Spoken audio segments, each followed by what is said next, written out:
Sanibonani again. Thank you so much for watching our channel. Today ngihleli no sis Ntombikayise Mbuyisa. Chairperson we Imbali Alumni non-profit organization plus secretary we Greater Business Forum. Today usjoinile azositshela kabanzi ukuthi sikhiphani. Okay, let us welcome him. Hello, Sister Ntombikayise. Yebo, sawubona sisinjani? Ngaphandle. Ngiyaphila. Thank you for joining us today. No, thank you for having me. It's an honor. Kakhulu. You look gorgeous, by the way. Ngiyabonga. Same to you.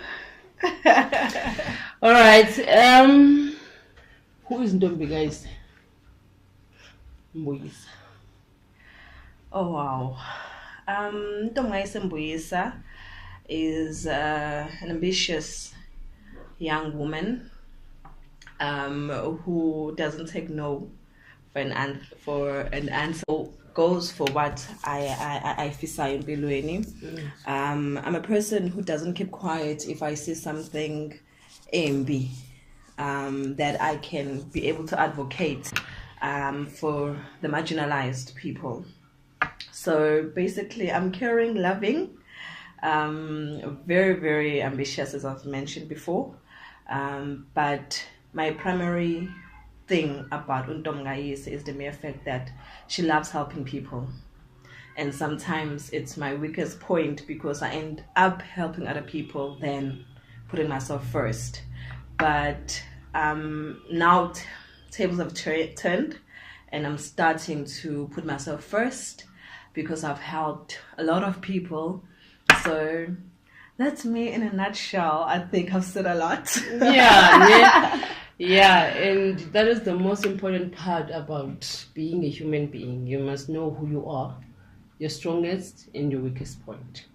Okay, Sister Ntombikayise, you are a business lady, I hear. So yes. I have to hear it from you. What is Imbali Alumni? Imbali Alumni Association, I started it in 2016 after I've come back from tertiary because I have a psychology degree. And when I came back and I realized that actually I'm unable to further my studies, what is it that I can do in the meantime? So I saw a gap in schools whereby there are no adequate career expos that are done for the kids. So I started the organization with the mindset yokuthi ngifisa kube khona ama career expos every year for grade 9, 10, 9 and 12 because those are the important grades for students to have ama career expos. So it was started with the vision yokuthi we want people who have studied emalokishini abo to come back and invest in ekoleni. You know, ukuthi ngifundile ngaphumelela senginomuzi ngiyasebenza, then what?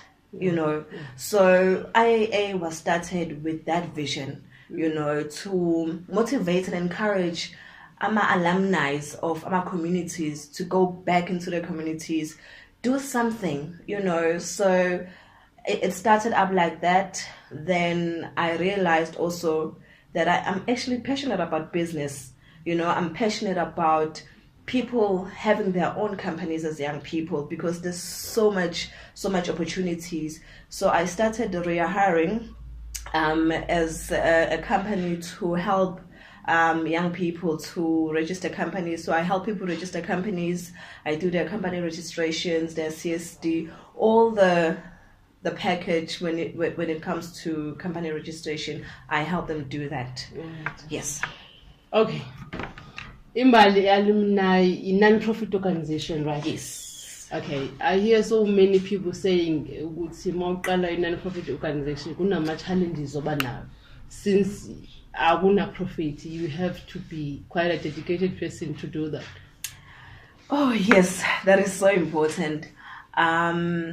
A non-profit organization is I think the government, there's not much support from the government side. let's not even mention the private sector. The government itself, I believe, can do more when it comes to non-profit organizations. When it comes to funding, when it comes to sustainability of the organization. There aren't any workshops or training that are done that I've been exposed to. Even if they're there, you only hear when they have happened, So even in our organization, we've been doing what we do out of not getting any funding. But we had told ourselves that we will do what we can do. I work with Utabiso Ngobo, I work with Kwishani, and when we pull this together, having a career expo, it becomes so fulfilling. So having a non-profit organization, you can't just do it just for J. It must be something that you feel inside that you need to do, because if you're in it for money, then rather not get into non-profit organizations.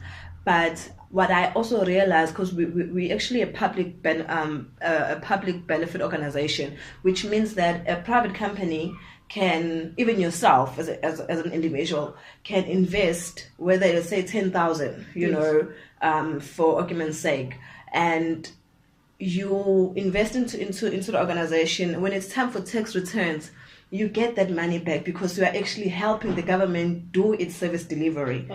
So a lot of companies, especially black companies, even in locally, because I believe utilizing that strategy, a lot of kids will be helped, a lot of marginalized people will be helped, a lot of NPOs could be helped using that system, but people are not aware of it.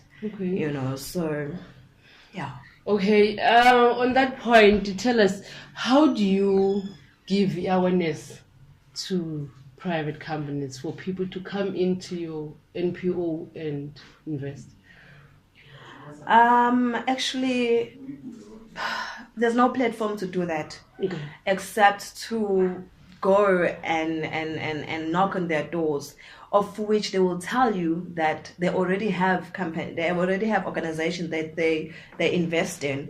So they'll when you go and send in your proposals, they'll tell you that, well, for the year 2018, these are the companies that will be organizations that will be donating towards, and many of the private companies, I don't wanna sound pessimistic and say I feel they target a certain group of charities or organizations for a long time. There are a lot of young people that are wanting to do charitable work, but because of funding, they're unable to do that. I think when we went to the lottery workshop in Joburg, in Daba, there was this one particular grandma that they showcased because she had a strategy that was going to generate income when she's received funding. So I think when people get into the non-profit organization environment, they don't have the profitable strategy that will sustain the organization. So when people get into non-profit, they think, well, we're just going to be getting money from private institutions and stuff like that, or government, and that'll be it. But in actual fact, there must be something that will generate an income for you as an organization. So having that go at that Indaba was very, very enlightful for me. So I really, really took out a lot from that Indaba because of that grandma. All right. So tell us about the other side of the businesses that you do, the profit ones. The profit one, as I've mentioned, is the one that I help people register companies. It's an on and off company, because now you'll find people that say they know how to register companies for people, and in actual fact, they come back, the clients will come back and ask for assistance from you. So at the moment, it's an open market thing. But it's fulfilling when I'm able to help a client, because I make it a package. I don't say I'll register a company for you and that's it, because there's a lot of people that have companies. There's nothing they're doing with it, so I make sure when a person leaves, they have everything that they need, so it's pretty growing, but not so like getting a lot of profit from it, but it assists, and also being in business, it's not an easy thing for a black person, for a young black woman, because we come from a background where people don't understand what do you mean when you're self-employed. You've got a degree, why don't you go and work for somebody? So the mindset was I need to further my studies. But as time goes by, I've realized that I don't like a comfortable life. I want a life where I'm able to do whatever I want to do, and I want a life that perpetuates a legacy. I don't want to go and work for somebody else and a legacy, so I would hope that the government, or even a society, even families at home, change the mindset. A child does not necessarily need to study and go and work for somebody else. We need to teach our kids that they can be able to be independent on their own. Whether they want to be a doctor or a lawyer, they can have their own firms, they can have their own surgeries, so we cannot be complaining and saying foreigners come and steal our jobs. The education system they have that side is beyond ours. The education system here is something else. When we come for another day. And one of the problems that I have, when you're in business, your mindset changes, and I would want abantu abasekhaya to get this book, Robert Kiyosaki, Rich Dad Poor Dad. That book changed my mindset on another level. Angikwazi ukuchaza indlela eyangisiza ngayo mina as a young black person. It teaches you ukuthi you can be independent. And I would want ingane esikoleni to be taught that you can be independent. So the book teaches you about how do you become how do you bring solutions, in your locally, and I mean, so much money gets out of Amalogish because of education. So much money every day. Ingane ziyahamba emalokishini etawini. Why can't we have private schools emalokishini? Why can't we have the adequate education system ezikhona ngale? Even all teachers themselves, myself included, angiyikhiphi lapho, Yes. Siyayithatha ingane siyikhiphe emalokishini. That is economy getting out of emalokishini. So we cannot talk about radical economic transformation when imali on a daily basis iphuma. Black people are the largest. Yeah. Sorry. Okay. Okay. Okay. Business. Yeah. I think on side of your business, yeah, you've said almost everything I was gonna ask. So let's go back to your life. Growing up, being Ntombikayise, from Imbali, Pietermaritzburg, being a girl child. Tell us more. How did you grow up? Oh my gosh. I grew up in a very, very warm environment. I was brought up by ugogo. But ugogo had that thing, was kulising and abazukulu back in one home. And bengifunda imfundo enhle eMbali. Ngafunda grade 1 and 2, grade 3 ngahamba ngeMakhaladi. Ngafunda eStud. Then I went to Marion Hill. And then I went to Heritage Academy. And at Heritage Academy, that's where I got to know about relationship yami noNkulunkulu at a deeper level. You know, I think sometimes siye just for nje, you know, and not understand the importance of your relationship yakho noNkulunkulu. It was an amazing childhood. But one thing that I must point out is the fact that I grew up as a very sad person inside who thought she was ugly because society portrayed skinny girls as the pretty girls, you know. So I had this thing, just because I am chubby, you know, I come from a very voluptuous family, you know, so being petite was something that I was not used to. We only had one person that was petite in the family, you know. Okay. So I only began to be confident in my own skin at this age. Oh, you know, I'm loving who I am now. I appreciate the skin that I'm in. I appreciate the person that I've become. Okay, guys, we'll be right back. Let us take a break. Hi, this is Ntombikayise Mbuyisa. We're live from Imbali, stage 1, near Manayo Hall, where Utata Nelson Mandela made his last speech before he was captured in power.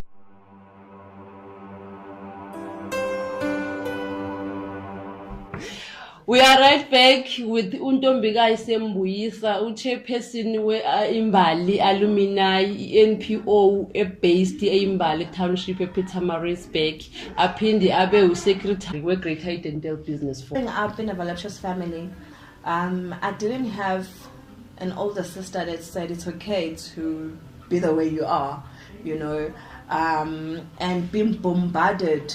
My magazines, your social network, it's just skinny girls, you know. There's nothing wrong with skinny girls and everything, but it was the self-confidence that was not instilled within me from at home, you know. But growing up, oh gosh, girl, I love who I am, and I would like to encourage plus size girls, Ubuti. It's okay to be the size that you are, you know, as long as you understand, Ubuti, God took time to create you. There's no other person like you. And everything, but there's no other, you know. There's nothing beautiful than understanding, Ubuti. It is by grace that you are alive. It is by grace that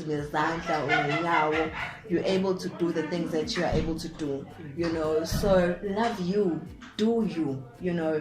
And sometimes when we are married, we sometimes get in the shadows of the men that we're with. You know, I would encourage people that are in relationships to, especially women, don't allow another person to dim your light. Do not at all. If you feel your light is dimming, speak up, you know. And to the women that are abused in relationships, what I realized is the mere fact that you know, you cannot do that, you know. Abuse can be emotional, physical. It comes in different forms, you know, and it's not always in one side, you know. Even the other genders get abused, you know. So if you are in an abusive relationship, please get out of it, you know. Because a keep, you know. So gosh, I talk a lot, eh? Yeah, you do, yeah. But it's good. Because yes, you really cannot help umuntu quiet. Umuntu funeka khale, and then you know which is a problem. Yeah. Women are facing quite a lot of challenges at this moment. It's no hashtag rape or hashtag depression is real, all those hashtags that speak mostly to women. So what would be your message to women out there who are facing on Women's Day? I had posted on my WhatsApp status that what is there to celebrate what is there to really celebrate? You know, that there is nothing to celebrate for me consciously. You know, I don't want to even get into politics, but if you look at the people that get chosen to be on the NEC, your provincials, everything, women still don't have much, you know. Even that for me says something, because we live in a patriarchal society that we cannot run away from. It's a daily struggle, you know, because umuntu wesifazane is still seen as an inferior human being, yet plus and minus 70% of homes amiswe abantu besifazane. Iy'ngane ziyahamba ziyofunda ziyiswa abantu besifazane. A lot of things abantu besifazane do and are not praised for, you know. Instead kumele ku-appraiswe abantu besilisa, you know. I don't have anything against abantu besilisa, but I have everything against when umuntu wesifazane is made to feel less of a human being, you know. My prayer and my wish is for women to realize the power that uNkulunkulu has given them. It is for a reason we have a womb.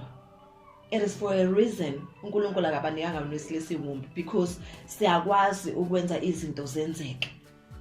You know, so I would really want abantu besifazane and to even mentor young girls, you know, iphele lento ukuthi I need to be independent kumuntu wesilisa, to be dependent kumuntu wesilisa and not be independent. And when I'm seen independent, I am portrayed as a feminist. What's wrong with being a proud feminist? There's nothing wrong with that, you know. So abantu besifazane who are strong, abantu besifazane who really know who they are, need to start mentoring us young black women to stand up for what we believe in and to go for what we want in life, and to be supported as young black women and to support each other as women. You know, jealous, just because you're lighter than me, I need to be jealous of you, or you skinnier than me, I need to be jealous of you. Why can't you just love each other, you know, and embrace each other, irrespective of what you believe in, of what you love? But if you say, Ntombi, this is what I want, why can't I jump in there and help you if I'm able to do that? Yeah. You know. Okay, on that point of women, there's this hashtag women emancipation all over. Most of women out there, they want to be given a permission to become who they are. They want certain people to give them approval. You're not a woman enough up until I tell you you are a woman. And most of those women, they look for approval from Amador.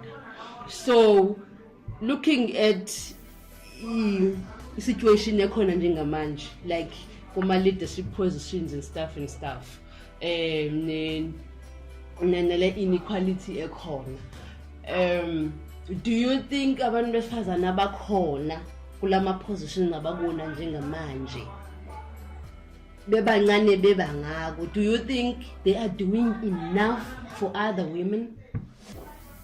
Girl, I don't think they're doing enough.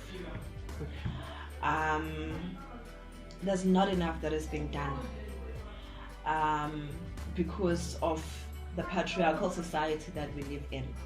I believe Tina, we need to stand up, you know, and advocate for inequality. We need to stand up and teach each other what we can do, what we need to do, you know, for the next generation, you know, because when we talk about leadership positions, that's like another topic for another day, because it aches my heart. I don't even know who's the Minister of Women and Children, you know. I don't even know. Whereas, who's this guy that was in sport? Ufigile, like make you know, he would make noise. He would be out there, you know. women in leadership positions should be doing more. I know it's easier said than done because we're not there as yet, but I doubt I'll just sit and not do anything. I doubt I wouldn't. I'm not saying they're sitting and not doing anything. I just feel that they're not doing enough. Which human being calls themselves a human being, because they're able to raise their hands to another human being? Those people could be called baboons, change their names, but because of women not standing up for each other, or imagine if women were in the position that men are in. Imagine if men were the ones that are being killed. Imagine if men were the ones that had to take all the responsibilities that women take upon. Men will not stand up, will not stand and just keep quiet and say, hey, they will stand up. They will support each other. So I feel that there are certain things that we need to do to support the system, to force the system to bring more drastic measures. If it was for me, I would say death penalty for people who are raping my 8-month-olds. Let them abafe. Why are they still alive? Okay, let's say you're given an opportunity to become a president of South Africa. Oh my God. Just for 24 hours. So take me through just 24 hours, you being a president. What changes would you make? Okay. I would change the education system. I would change the health system. I would change the funding system of entrepreneurs. Why do I say I would change the education system? I feel we don't own our history. Our education system is taken there and there. It changes. Next day is obviously change the current syllabus that they have. I would change that and make it customary to South Africans. Study about South Africa. What are we good at? Why are we even igolite and your purifier somewhere else? The education system from an early age, umuntu azi ukuthi sinegolide, silaba umama Winnie Mandela. History ibe understanding from an early age. The health system, it is expensive to get adequate health assistance. A lot of people eat imali la because so the way how it's structured, I don't agree with it. But also the public sector, health, they're doing all they can. We can't run away from the mere fact that some of us do get assistance publicly, and get adequate assistance for that matter. But upila should not be so expensive, medication in medical help. The funding part of things, it's so difficult. The way radical economic transformation is being spread, localization is important to teach people about the local economy. That I would change, because people need funding to get into manufacturing. People need funding. All right. You are a mother of one, right? Yes. What is the message that you would like to give to your daughter? Family is important. One of the rituals we have, Mina and I, is to tell each other that we love each other. Because if I don't do that, then any Tom, Dick and Harry can come and do that. So a message to her is, be all that you want to be. Follow your passion. understand that you are an important human being that was granted an opportunity to be on this planet Earth to make a mark. You know, do not ever settle for less. Go for what you want. And as mommy, God willing, I'll be there to support her, whether she goes and works for somebody else, of which she knows mommy's a businesswoman. If you ask her what she wants to be, she's like, I want to be a businesswoman, you know. Thank you very much for having me. It's been an honor to be part of your show. I wish you all the best, and uNkulunkulu aqhubeke akubusise and to enlarge what you have started, and for other young people to understand that they can become whatever they want to become. Thank you very much. Thank you so much for joining us. Until next time, ta-ta. Bye.